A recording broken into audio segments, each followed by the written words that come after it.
O texto que nós vemos nessa noite, eu gostaria de destacar, na verdade, o versículo 21. Atos 20, versículo 21. O apóstolo Paulo, ele estava ali se despedindo dos presbíteros da igreja de Éfeso, e ele diz então no versículo 21, testemunhando tanto a judeus como a gregos o arrependimento para com Deus e a fé em nosso Senhor Jesus Cristo. Então eu gostaria de compartilhar essa noite na mensagem a respeito do arrependimento e a fé. O que são? Se nós formos resumir o Evangelho em 2 palavras, podemos resumir em arrependimento e fé. O Evangelho consiste nessas 2 palavras, independente de origem étnica, como Paulo fala aqui, tanto de gregos como de judeus.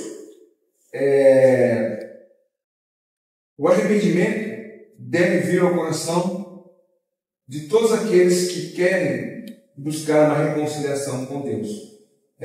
Todos são alvos, do amor de Deus. Todos os seres humanos, tanto judeu, grego, ser humano em geral, são alvos do amor de Deus. Mas todos precisam reconhecer sua condição de pecadores, e arrependimento e fé em Jesus Cristo são a essência da mensagem cristã. São essas palavras que o apóstolo Paulo então tinha tanto para gregos como para judeus, ou para todas as pessoas, lembrando que assim como o grego pertence ao grupo de gentios, que não os não-judeus, nós, como não-judeus, então nos incluímos na necessidade de compreender a realidade do arrependimento e da fé para nos aproximar do Senhor Jesus Cristo. O apóstolo Pedro, em seu primeiro sermão, registrado em Atos 2, ele convidou as pessoas a se arrependerem. Lá em Atos 2, versículo 38, o contexto é que eles receberam o Espírito Santo, começaram a falar em línguas de outros povos. Alguns zombaram deles, dizendo que eles estavam embriagados, e Pedro, então, ele começou a sua pregação, e ao final da pregação, aqueles homens se levantaram e perguntaram a Pedro o que eles deveriam fazer. E Pedro respondeu: arrependam-se, e cada um de vocês seja batizado em nome do Senhor Jesus Cristo. Essa chamada, ela é uma chamada insistente e urgente para todos os tempos, desde o início da igreja até os nossos dias. A chamada ao arrependimento ela é urgente, insistente e necessária. Não existe pessoas convertidas a Cristo que não passaram pelo arrependimento. Pode existir pessoas que participam de igrejas, gostam de estar nas igrejas, mas que ainda não entenderam e não perceberam a necessidade de um arrependimento em suas vidas para poder chegar até o Senhor Jesus Cristo. O arrependimento, a própria palavra, o sentido é o caminho de retorno, de volta, é o caminho de saída do erro. As pessoas precisam reconhecer o seu caminho errado, o seu pecado, e então fazer essa conversão, e a conversão só acontece quando de fato existe o arrependimento. Então é necessário, é urgente, nós precisamos entender isso. E mesmo aqueles que já são crentes convertidos a Jesus Cristo, muitas vezes é necessário arrepender-se de pecados, de atitudes, de atos que possam trazer desonra ao Evangelho do Senhor Jesus Cristo. Então, o arrependimento é um convite à fé em Cristo como Salvador, sem o qual não poderemos entrar na presença de Deus. Agora, por que existe a necessidade de proclamar arrependimento? Seria tão bom se nós apenas proclamássemos as pessoas virem participar dos cultos, encher o templo, e nós teríamos uma igreja cheia de pessoas não arrependidas, não convertidas, mas estão lá, estão participando, estão cantando, estão louvando, estão contribuindo, participando, mas o propósito da igreja não é este. O propósito da igreja é, sim, fazer com que pessoas venham para cá, ouçam o Evangelho, ou elas possam ouvir o Evangelho das nossas bocas lá fora, mas ao entrar numa igreja, ela vem para cá para adoração ao Deus que salvou a sua vida dos seus pecados. A necessidade de proclamar o arrependimento é porque houve o pecado. Se não houvesse pecado, não haveria necessidade de arrependimento.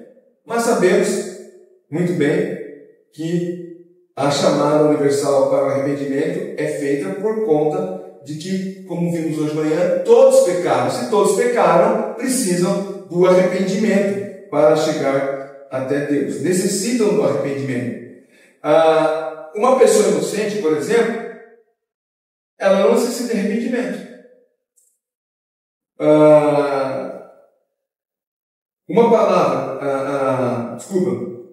Um crime cometido por alguém em que não foi você não precisa se arrepender desse crime. Porque você não é o autor do crime. Você pode estar até no lugar. Vamos imaginar que você está numa padaria e entra alguém lá, anuncia um assalto e o dono da padaria vai reagir, o bandido saca a arma e dá um tiro e mata o dono da padaria. Você está do lado dele. Você não precisa se arrepender desse crime porque você não cometeu esse crime. Você é inocente. Talvez até o delegado vai te chamar para testemunhar.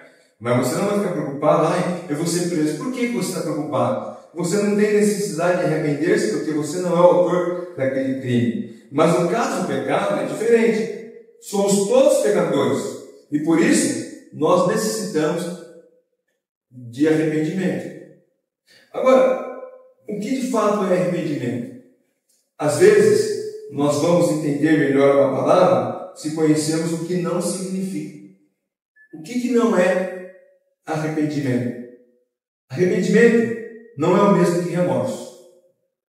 Muitas pessoas confundem, né? O remorso, ele vai lastimar as consequências e dores do pecado. O arrependimento, ele condena a culpa do pecado. Uma pessoa que está com remorso, ela tem um remorso, às vezes porque ela foi pega numa situação, foi descoberta num ato errado, num pecado, e ela então teme as consequências e dores do pecado. Então, na verdade, ela tem remorso. Ela não se arrependeu porque se ela não fosse pega, ela não teria tomado essa atitude. Olha, no caso de Esaú, por exemplo, nós sabemos que ele vendeu a sua primogenitura por um prato de lentilhas. E por causa disso, perdeu a bênção que era reservada a ele como filho mais velho. E ele chorou, e ele lamentou, e ele clamou por ter perdido a bênção.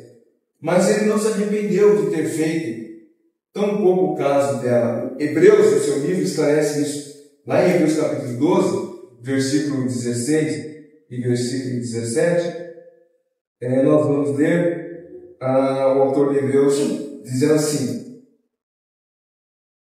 e cuidem para que não haja nenhum impuro ou profano, como foi Esaú, o qual por um prato de comida vendeu o seu direito de primogenitura. Vocês sabem também que, posteriormente, querendo lhe dar a bênção, foi rejeitado, pois não achou lugar de arrependimento, embora com lágrimas tivesse buscado. Então, pessoas podem lamentar, chorar, lastimar, mas não se arrepender. Nós somos emocionais. E muitas vezes comovemos com as lágrimas de alguém. Não, ele está chorando. Ele se arrependeu. Mas não é o que muitas vezes acontece. Muitas pessoas, elas desenvolvem técnicas e gatilhos que quando é confrontada começa a chorar. Mas ela está chorando porque ela se arrependeu. Não. É a ferramenta que ela utiliza de defesa. Ela chora para que você então fique com dó, com pena da pessoa e falar, ah, então, tá bom, tô vendo que você está comovida, está chorando, você deve ter arrependido. E daqui a pouco ela chuga as lágrimas, sai embora e continua vivendo a vida dela. Mais ou menos foi o que Saul fez. Ele lastimou Esaú. Eu só botei, né? Tirei o rei e ficou Saul, né? Esaú ele fez. Ele lastimou ter perdido a bênção que lhe cabia. Mas como Hebreus fala, não achou-se lugar de arrependimento, embora com lágrimas tivesse buscado, né? Podemos dizer que aquela frase que se usava antigamente, né? Lágrimas de crocodilo. Eu não sei se é o que eu vou falar o que é correto, mas parece que... Por que é lágrimas de crocodilo? Porque parece que quando o crocodilo está comendo a sua vítima, né? Ele chora. Então, acho que foi isso uma vez que eu li. Mas é um choro que não demonstra realmente mudança de comportamento, não de transformação de vida. Por isso que ele chorou por ter perdido a bênção, mas não se arrependeu. Um ladrão pego pelo crime, você já percebeu, já deve ter visto isso em reportagens, né? O ladrão que foi pego no crime, ele geralmente fica de cabeça baixa. E se tem um repórter ali entrevistando ele está sempre de cabeça baixa, responde com poucas palavras, mas ele na verdade não está arrependido do crime que cometeu. Ele está com raiva de ter sido pego. E quando ele sai dali, ele continua cometendo crime, porque não houve arrependimento. Arrependimento gera transformação de vida, gera transformação de atitude. Davi é um caso de arrependimento genuíno, verdadeiro. Porque depois que Deus, pela boca do profeta Natan, revelou o seu pecado, ele, por exemplo, escreveu o Salmo 51, e no verso 4 diz: contra ti somente pequei, e fiz o que era mal à tua vista, para que sejas justificado quando falares e puro quando julgares. Então, isso é o verdadeiro arrependimento. Davi reconheceu o seu pecado. Davi entendeu que ele tinha pecado contra Deus. E ele, embora nós sabemos que as consequências do seu pecado o acompanharam por toda a sua vida, Deus ainda o chamou de um homem segundo o seu coração. Né? Quando nós olhamos para a vida de Davi, será que nós pensaríamos que ele era um homem segundo o coração de Deus? É claro que não. Mas Deus conhecia o coração de Davi e sabia que ele realmente se arrependeu dos seus pecados, né? Deus o perdoou, embora as consequências do seu pecado o acompanharam por toda a vida. Judas também é um caso de alguém com remorso. Judas teve remorso. Quando a gente era criança na escola dominical, eu lembro bem, a professora contava histórias bíblicas, a gente sempre perguntava no final: e fulano quando morreu foi para o céu? E Moisés? Contava a história de Moisés. E Moisés quando morreu foi para o céu? A gente queria saber o final da história. Foi para o céu. E perguntava: e Judas quando morreu foi para o céu? E aí existe uma discussão muito grande se Judas ele se arrependeu e se converteu. Alguns defendem: não, Judas se arrependeu e se converteu. Não, ele não se arrependeu. Ele teve um remorso muito grande. E o remorso levou ele a tirar a própria vida, né? E mesmo porque a palavra de Deus diz que ele era maligno. Mas Judas, o que ele fez? Vendeu Jesus por 30 moedas de prata. E o texto diz que ele, tomado de remorso, jogou as moedas nos pés do sacerdote. Mateus 7:23. Algumas versões vão trazer e arrependido, né? Não sei se vai. Não é Mateus 7. Mateus 27:3. Se alguém tem a palavra arrependimento aí, por exemplo, na minha Bíblia, eu vou ler o versículo, diz assim: então Judas, que o traiu, vendo que Jesus havia sido condenado, tocado de remorso, devolveu as 30 moedas de prata aos principais sacerdotes e aos anciãos, dizendo: pequei traindo sangue inocente. Eles, porém, rejeitaram. Alguém tem na Bíblia aí a palavra arrependido? Tainá? Quem mais? Só Tainá? Então você pega uma caneta aqui. A sua também, Zé? Tá, então, risca aí arrependido e fala: tomado de remorso. Né? Que na verdade não houve arrependimento. que houve foi um remorso daquilo que ele cometeu. Tanto é que o texto continua dizendo que ele, por remorso, devolveu as moedas, que não foi aceito pelos principais sacerdotes, né? Mas isso foi um remorso. E ele fez isso devido ao medo. Ele pode ter sentido algum remorso que levou a devolver a moeda aos fariseus, mas ele nunca se arrependeu, preferindo, inclusive, cometer suicídio, que é o último ato de egoísmo, né? A pessoa, ela, quando tira a própria vida, ela então, eu vou tirar minha vida porque eu não aguento mais os meus problemas, tá? E os problemas dela ficam com quem? Com quem está vivo. Uma pessoa que tira a própria vida, ela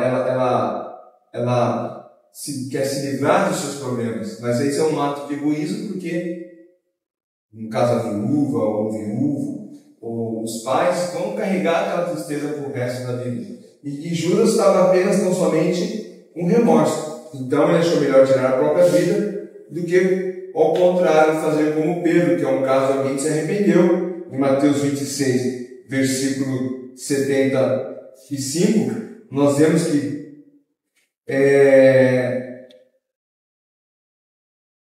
então Pedro, depois do pecado de negar o Senhor Jesus Cristo e o galo cantar, então Pedro se lembrou das palavras de Jesus, que tinha dito: antes do galo cante, você me negará 3 vezes. E Pedro, saindo, chorou amargamente. Então houve um arrependimento, tanto é que depois ele voltou a encontrar o Senhor Jesus Cristo. Como vimos na escola dominical, o Senhor Jesus Cristo tratou do seu problema e o restaurou e transformou ele numa das colunas da igreja. Então, o sentido da palavra arrependimento é, então, de fato, uma mudança de pensamento. E quando você muda o pensamento, você muda de vida, muda o estilo de vida. Você não continua, eu arrependi dos meus pecados, mas continua vivendo aquela mesma vida, que vai te levar a fazer as mesmas práticas do passado. Então, essa mudança, né, de pensamento, de estilo de vida, de comportamento, a pessoa anteriormente ela agia e praticava o pecado com prazer, agora o contempla com vergonha e horror. Ela tem vergonha daquilo, ela não conta mais o seu passado com alegria. É tão triste ver algumas pessoas dizendo: mas quando era do mundo, eu bebia, eu fazia farra, fazia isso, e dá uma risada, como dizer assim, tá vendo? Eu aproveitei bem a minha vida, mas Jesus me salvou e agora não faço mais isso.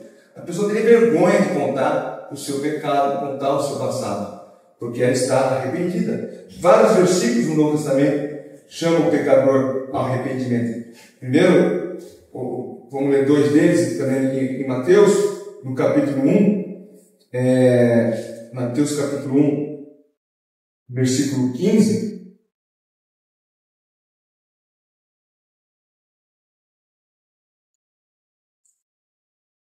Mateus 1, não. Mateus 9, 13, desculpa.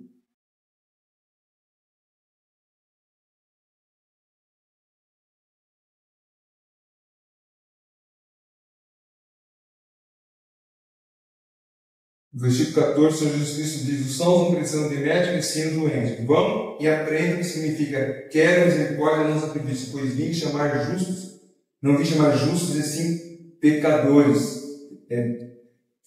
Estou lendo o versículo 13, né? Mas cadê o versículo? Tá. É que na outra versão ele fala que chama pecadores ao arrependimento. Nessa versão não aparece a palavra arrependimento. O Senhor Jesus Cristo chama as pessoas ao arrependimento. E o outro texto de Mateus é quando João ele começa a anunciar a respeito de Jesus, o Cordeiro de Deus, e eu marquei o versículo errado, mas ele chama as pessoas para o arrependimento. No caso, qual que é o arrependimento? Eles tinham deixado de pensar na vinda do Messias, como havia sido prometido pelos profetas, e por não mais lembrar ou deixar de lado, não ver mais com significância o fato que o Messias Cristo voltaria para buscar a sua igreja, eles então não mais faziam conta disso e viviam as suas vidas como se nunca iria isso acontecer. Então João chama o povo para esse arrependimento, para voltarem a confiar no Cordeiro de Deus que estava vindo, o Messias estava vindo para trazer a salvação a todos os homens. Então, o arrependimento é essa mudança de comportamento. Quando nós falamos para uma pessoa, você precisa se arrepender, nós queremos dizer, você precisa mudar de vida. Então, esse arrependimento não é produzido pelo homem. Você não pode produzir o arrependimento na pessoa, e nem o arrependimento ele deve acontecer pelo medo. Muitas pessoas têm medo de futuro eterno, do inferno. Mas esse medo não produz arrependimento. Você conversa com as pessoas, fala para elas da vida eterna. A pessoa que não crê em Jesus não vai para o inferno. Tem até medo de pensar nisso. Mas não se arrepende. Continua vivendo a sua vida normalmente, como se nada tivesse acontecendo. Lá em Romanos capítulo 2, versículo 4, Romanos 2, versículo 4, o apóstolo Paulo fala: ou será que você despreza a riqueza, a bondade, a tolerância, a paciência de Deus, ignorando que a bondade de Deus é que leva o seu arrependimento? Então, a benignidade, a bondade de Deus deve levar a pessoa ao arrependimento. Então, é a compreensão dessa bondade, é a compreensão desse amor de Deus que toca o coração do pecador e leva ele a sentir o peso do seu pecado e conduzi-lo a uma nova e diferente vida. Agora, nós que cremos no Senhor Jesus Cristo, precisamos nos arrepender? Sim, muitas vezes precisamos nos arrepender de atitudes, de comportamentos que são pecados e que não trazem glória a Deus. E eu, mesmo já confessando Cristo como meu Salvador, arrependendo dos meus pecados e crendo que Ele é meu Salvador, que Ele me salvou, eu ainda posso fazer algo que o desagrada. Eu tenho que me arrepender disso. E me arrependendo disso, eu coloco um padrão. Não vou voltar a fazer isso. Uma pessoa que crente no Senhor Jesus Cristo, talvez tivesse tendo uma prática, um comportamento reprovável, e ela é despertada por alguém que o que ela está fazendo é reprovável. Então ela se arrepende: não vou fazer mais isso. Isso é pecado, não vou fazer mais isso. Ela se arrepende. Então, mesmo nós, depois de convertidos a Cristo, temos ainda muitas vezes que nos arrepender. Agora, como eu disse, arrepender é a mudança do comportamento, da prática, né? Então, não adianta nada, Senhor, me perdoa o pecado, eu me arrependi de ter feito isso. Aí, no outro dia, estou fazendo as mesmas coisas. Aí não houve arrependimento. Então, nós temos que entender e ter consciência que Deus quer que nós possamos abandonar aquela prática que está trazendo desonra ao nome de Cristo, que não traz glória ao nome do Senhor Jesus Cristo. Nós temos que sondar o coração, como o salmista Davi diz, orar a Deus para que Deus sonde os nossos corações, ver se há alguma injustiça, se é algo que não agrada a Deus, e com certeza o Espírito Santo vai mostrar que em nós há coisas que não agradam a Deus, e Ele vai fazer com que isso seja lançado fora, para que nós possamos, cada dia que passar, andar sempre buscando ser mais semelhante ao nosso Senhor Jesus Cristo. Então, o arrependimento, você não pode produzir na pessoa, ele tem que vir pela convicção do Espírito Santo. Primeiro para o incrédulo e depois para o crente, de que aquilo que ele está fazendo é pecado.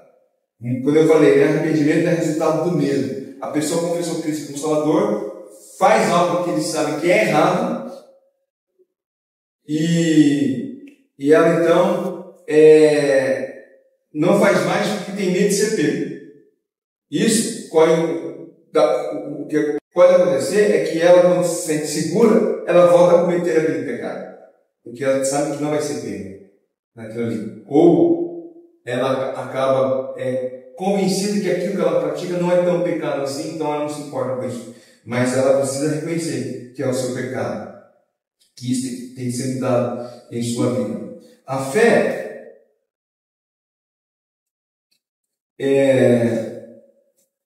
em si só não diz muita coisa, né?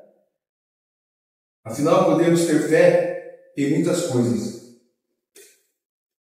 Por exemplo, eu posso ter fé que esse ano o meu time vai ser campeão, né? Nem fé, meu time vai ser campeão. Eu posso ter fé de que esse ano as coisas vão ser melhor para mim, na minha vida. Eu tenho fé nisso, né? Fé não é pensamento positivo. Nas últimas décadas, você pode perceber que a palavra fé, ela parece ter voltado a ser objeto de interesse de muitas pessoas. Então, as pessoas dizem ter fé. A fé é disseminada, mas ela, na verdade, ela se repousa num pensamento positivo. Ela se confunde, né, com um pensar positivo, que tudo que se requer é apenas que aquilo que desejamos vá acontecer. Isso não é fé. Ter esse sentimento de algo que é possível acontecer não é fé. A fé centralizada na pessoa do Senhor Jesus Cristo, essa sim é a fé genuína, é a fé verdadeira.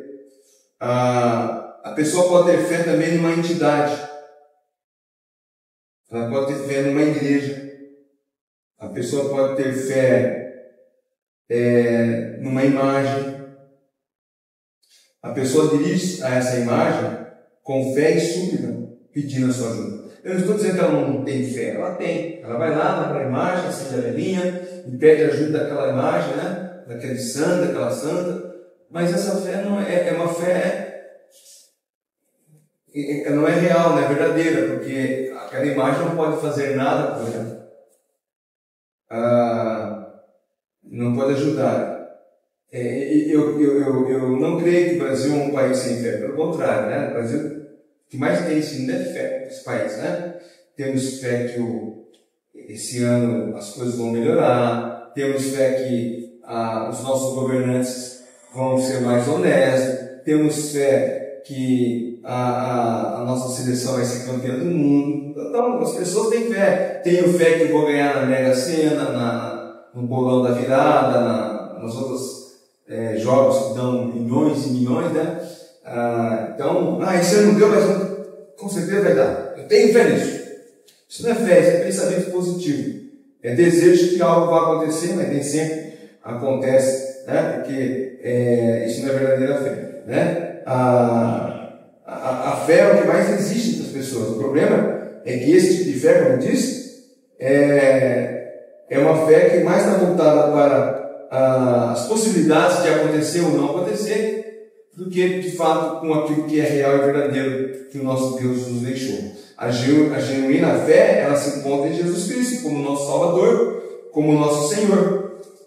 Quando nós cremos em Jesus Cristo como Salvador, nós depositamos nossa fé de que Ele morreu na cruz pelos nossos pecados e nos resgatou, como a palavra de Deus diz, do império das trevas, nos transportou para o reino de luz, nos levará para viver com Ele eternamente, e eu creio nisso. Se alguém perguntar para mim, quando você morrer, você vai para onde? Para o céu. Por quê? Porque eu creio na palavra de Cristo. E isso é fé. E eu tenho fé também não apenas como sendo meu Salvador, como meu Senhor. Então, as coisas que eu faço, que o mundo pode achar esquisitona, eu faço porque eu quero agradar meu Salvador, quero agradar meu Senhor. Então, eu tenho fé que as instruções da palavra de Deus, como por exemplo em Romanos e Hebreus 10, 25 fala para não deixarmos de congregar, como é costume de algum. Então eu venho à igreja porque eu tenho fé de que o convite dado por Deus de estar na igreja é verdadeiro, é genuíno, e eu recebo bênçãos de estar em comunhão com os irmãos com a palavra de Deus. Então, ao invés de desperdiçar meu tempo, e eu sei que aqui na nossa cultura brasileira o futebol ele é um apelo. Então, se eu tenho fé em Jesus Cristo, eu não vou deixar que o futebol impeça de que eu venha ao culto. Por mais que o meu time esteja jogando no horário de culto, né, irmão? Tá jogando ainda. Então, eu não vou. Eu gosto do meu time, mas justamente na hora do culto, então eu vou deixar de lado. Eu hoje estava deitado, dormindo à tarde, o relógio despertou, 4h35, eu jogo da Ponte Guarani. Aí levantei para ver um pouquinho, né? E o time deve estar jogando no canal, mas como eu já prometi, não tem mais jogo do meu time, para não ficar decepcionado, está vendo da Ponte Guarani. De vez em quando colocava no canal. Mas se fosse no horário de jogo, no horário de culto, se eu tenho fé no meu Salvador e no meu Senhor, eu não vou deixar ser levado pela ilusão de que, domingo que vem tem culto, eu vou no culto domingo que vem. Não. Porque o meu desejo é estar agradando aquele que me salvou. Porque a fé no meu Salvador é a fé que me levou ao arrependimento, e o arrependimento nos levou a reconhecer a nossa capacidade de agradar a Deus e nos leva a querer chegar mais próximo dele, não pelos nossos méritos, mas pelos méritos de Cristo. E essa fé então faz com que eu me aproxime de Deus em comunhão com Deus, junto com outros irmãos.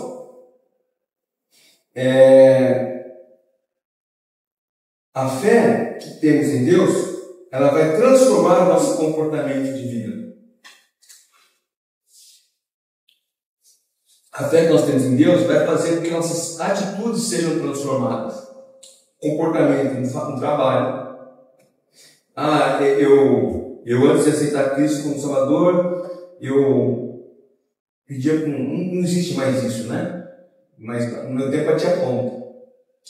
Pedi para um amigo, vai lá e bate meu ponto. Eu vou chegar mais tarde. Isso acontecia muito na prefeitura. Você chegar, bate meu ponto. E eu vou chegar meia hora mais tarde. E ninguém ia ficar sabendo, né? Que você chegou mais tarde. Uma coisa que foi até engraçado, o coordenador do departamento chegou a menina da limpeza, o diretor aqui, o secretário aqui, o cartão ponto aqui, ela pegou 5 cartões e toque, 5 cartões, todo mundo, né? Coitada, na verdade foi na hora do almoço. As meninas falaram, vai lá bater o nosso cartão. Ela foi bater, nem percebeu que o diretor estava junto, né? Mas é uma prática legal. Mas muitas pessoas faziam isso. Agora, se é Cristo como Salvador, não, eu vou chegar atrasado, vou bater meu cartãozinho. No meu tempo ainda era assim. Passou 15 minutos ou 5 minutos do horário, batia em vermelho, né? Para quando chegasse na mão da RH, já pensava, Fábio, está em vermelho, chegou atrasado. Né? Essas práticas que são reprováveis, eu vou deixar de lado. Eu não vou tentar tirar vantagens desonestas na minha vida. Agora que eu aceitei Cristo como Salvador. Por quê? Porque eu tenho fé que Deus vai estar me abençoando na minha devoção e na minha piedade para com Ele. Então, não tem necessidade. Eu vou pagar. Se eu vou chegar atrasado, eu vou pagar por chegar atrasado. Se eu levei uma multa, eu vou pagar a multa e não vou tentar burlar ou adulterar um documento para dizer que não era eu que estava ali. Enfim, pessoas fazem de tudo para se livrar de algum prejuízo. E a palavra de Deus diz que o crente, ele, se necessário for, pague com o próprio bolso, né? Acho que é Salmo que fala isso, eu não lembro o versículo, mas se nós tivermos que pagar o prejuízo, que paguemos, por sermos filhos de Deus. Então a minha fé vai me levar a andar no caminho de honestidade, no caminho correto, né? Então, pela fé, eu vou andar diante de Deus da forma que lhe agrada. Muitas pessoas dizem que têm fé em Jesus, e se você está perguntando para eles se tem fé em Jesus, muitas pessoas vão dizer que têm fé em Jesus, mas ela não se arrepende de seus caminhos. Eu tenho fé em Jesus. Na verdade, essa pessoa, ela não tem fé em Jesus, ela conhece a história de Jesus, ela já viu o filme de Jesus, todo ano, no Natal, Páscoa, ela vê algum filme sobre Jesus. O que ela está dizendo é assim, então eu conheço Jesus, mas ainda não depositou a fé nela. Essa pessoa, na verdade, é como aquela que descobre uma enfermidade e o médico lhe receita o tratamento, mas ela não segue o tratamento. Ela recebeu um diagnóstico, ela até tem, ela acredita que aquele diagnóstico dado pelo médico é correto, ela tem fé naquilo que o médico receitou, mas ela não toma o remédio. Não vai ter cura nenhuma da doença que ela está sofrendo. Porque, embora ela acredite na capacidade do médico, ela não fez uso do medicamento que poderia curá-la. As pessoas, eu creio em Jesus Cristo. Ele é o Salvador. Você não quer confiar nele como seu Salvador? Se apropriar pela fé do Senhor Jesus Cristo? Andar nos caminhos? Não. Eu tenho muito tempo na vida. Eu sou muito jovem. Não. Quando deixar os meus pecados, eu vou vir para o caminho. E aí ela vai passando a vida inteira se distanciando cada vez mais do Senhor Jesus Cristo. Assim são as pessoas que dizem ter fé, né? Elas não querem renunciar às suas vidas e receber uma nova vida em Jesus Cristo, a vida que Jesus nos oferece. De novo, mesmo crentes que confessam Cristo como Salvador, ainda resistem a ter Jesus como seu Senhor.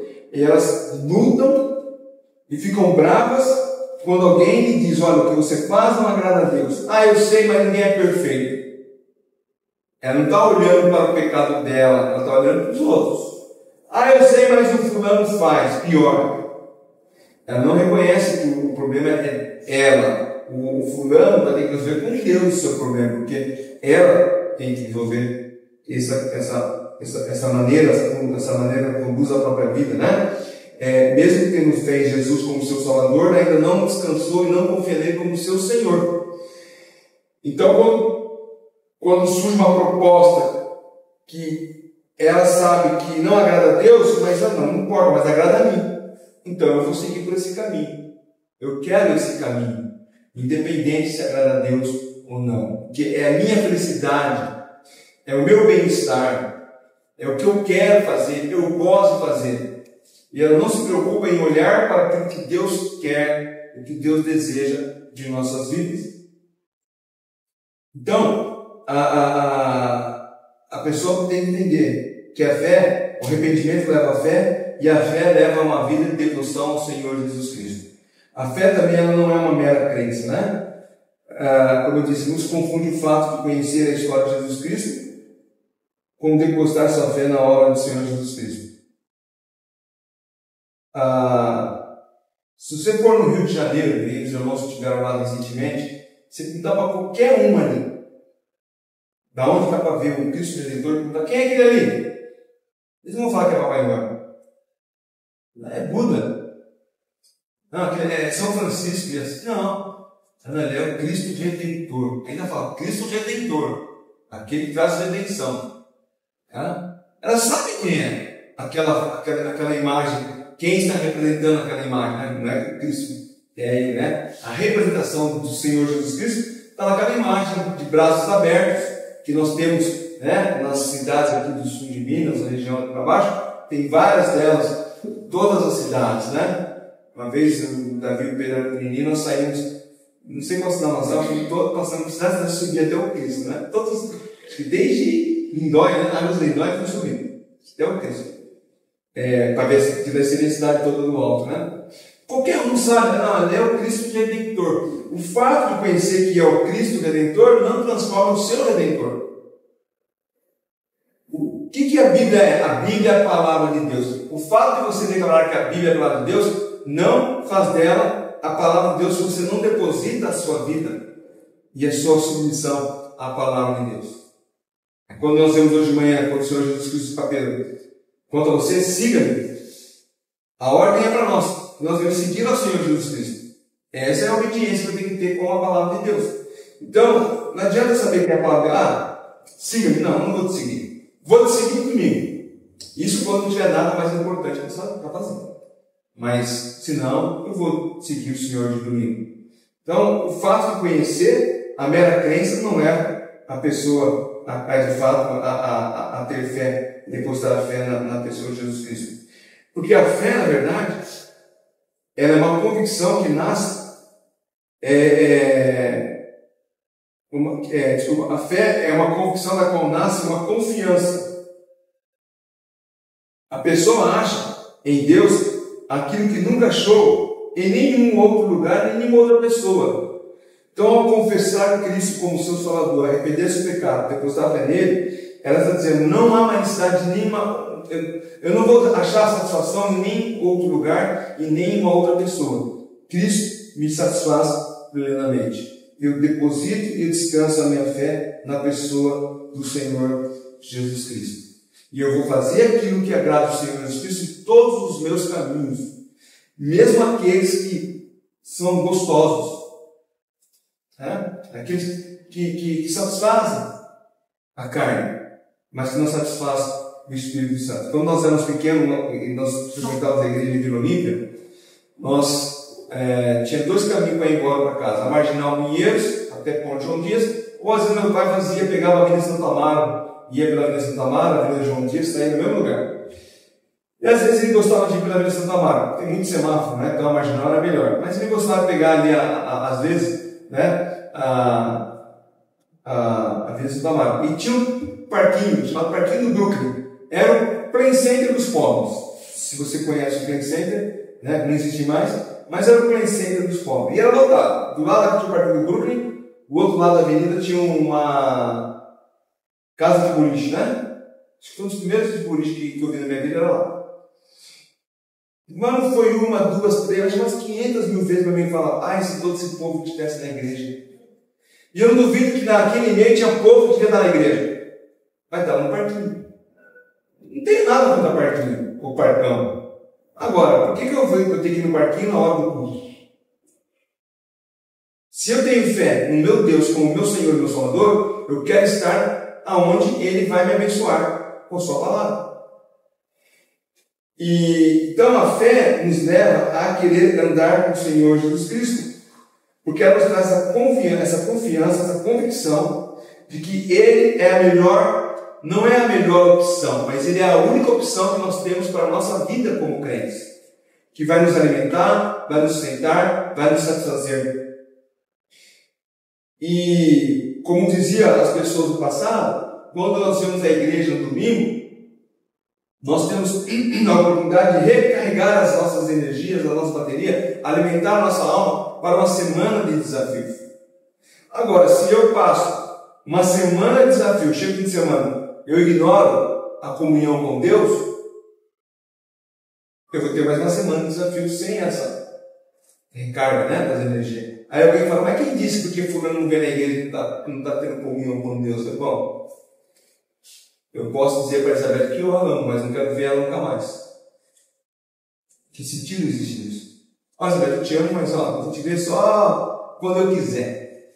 Né? Não faz sentido isso. Se eu amo a Cristo, se eu amo a sua palavra, eu vou desejar estar com Ele sempre, nos lugares que a palavra dele é pregada, é proclamada. Essas programações que nós temos durante o ano, elas, intercâmbio, por exemplo, nas outras igrejas, é um momento de ter comunhão com irmãos em Cristo. Nós não temos o privilégio de todos os fins de semana, desfrutar da amizade, da comunhão e ouvir a palavra de Deus de alguém que nós não vemos sempre. Então, as atividades do crente, ela vai girar em torno da palavra de Deus, da comunhão com Deus, da comunhão com os irmãos. O arrependimento e a fé vai me levar a isso. Aquela história do leproso lá em Mateus 8, o Senhor Jesus Cristo, quando cura o leproso, o que o Senhor Jesus Cristo diz para ele? Mateus 8, versículo 1 a 3.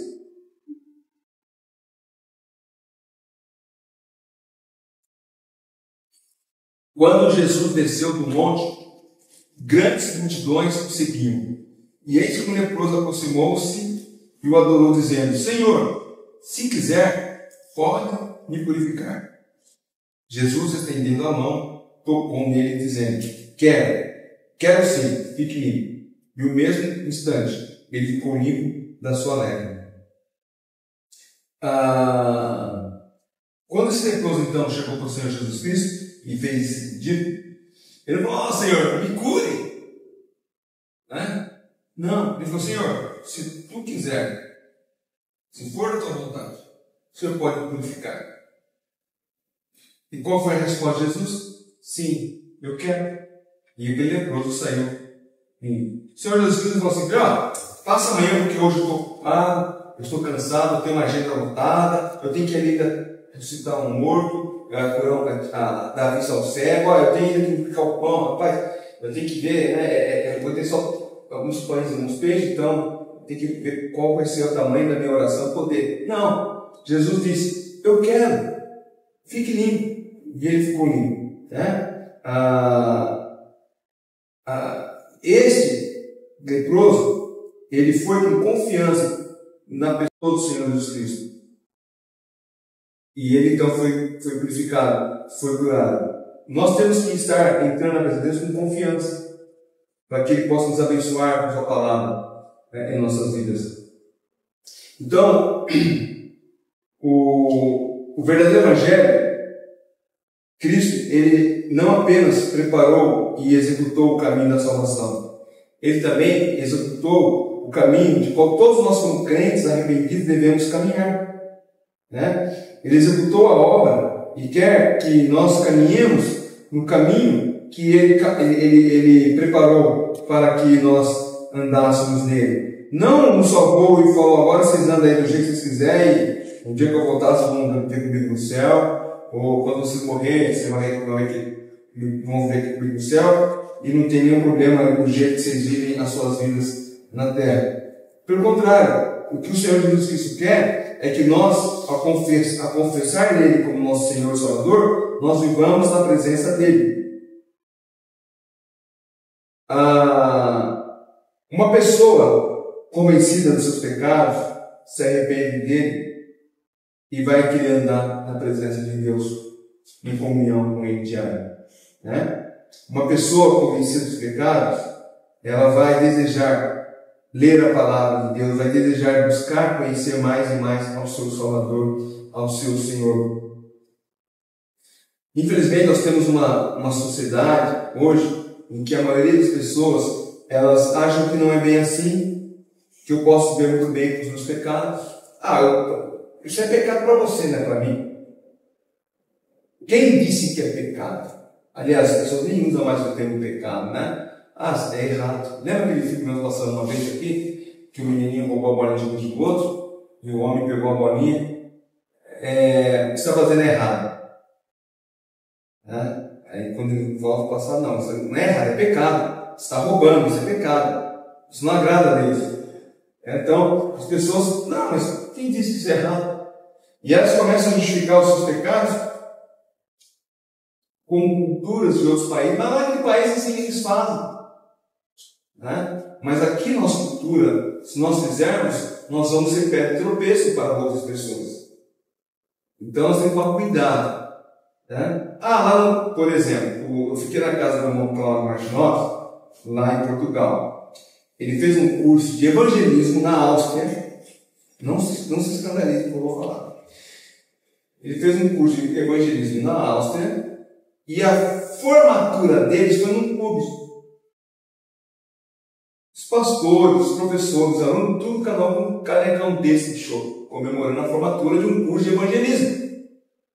Mas lá na cultura deles, aqui não afeta. Mas você vai aqui, eu vou lá no bar tomar umas brejas, fala, né, uma cerveja, e porque lá na Áustria faz isso. Aí passa um irmão, te vê ali, tomando uma cerveja no bar, na esquina, e se não vai trazer escândalo, lógico que vai trazer escândalo.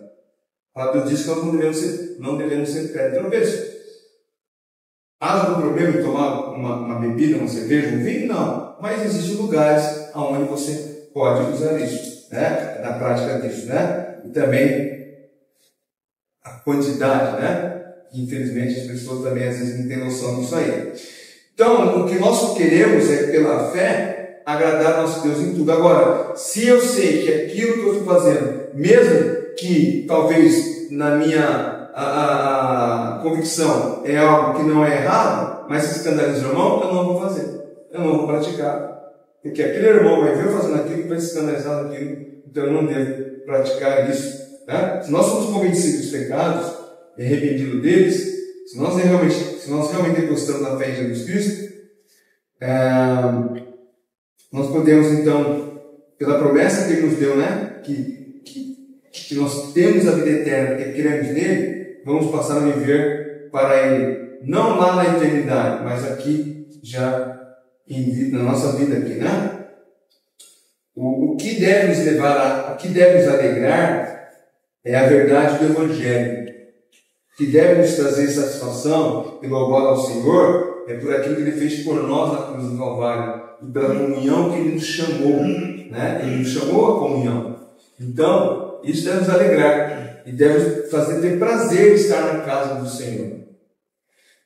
Infelizmente, os irmãos sabem dos nossos problemas na igreja e por isso muitos bancos estão vazios. Mas não estão vazios só por causa dos problemas que tivemos com algumas pessoas, mas também está vazio porque algumas pessoas simplesmente acham melhor estar em outro lugar.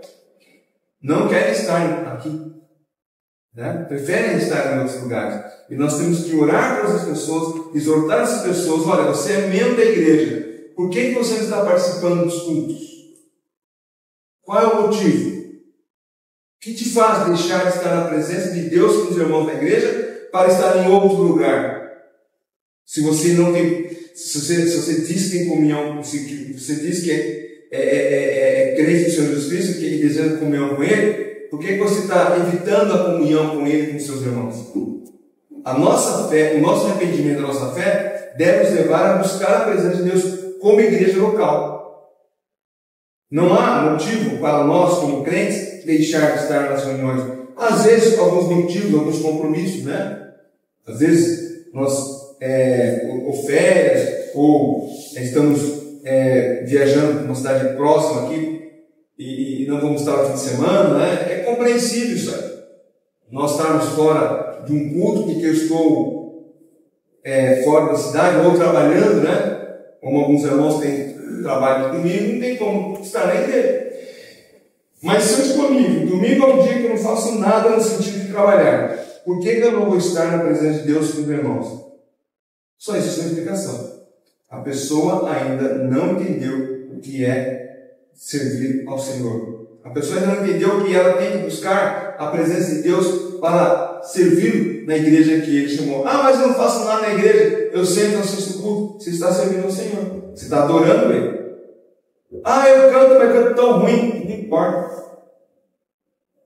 O Senhor não olha a nossa falta de afinação, mas Ele quer ouvir a nossa adoração. Infelizmente, as pessoas têm deixado de lado. Nós possamos, não fazendo mesmo, tendo oportunidade, possamos exortar aqueles que estão fazendo isso a se arrepender e a voltar à comunhão com o nosso Deus e também com a igreja local. Que Deus possa nos abençoar. Os desafios para esse ano são muito grandes. Nós não nos enganamos. São desafios grandes, nós temos que dobrar o joelho, orar, interceder, clamar a Deus, para que o inimigo não tome vantagem contra nós, mas o nome de Cristo seja exaltado por os seus filhos da igreja local. Amém? Amém. Deus te abençoe.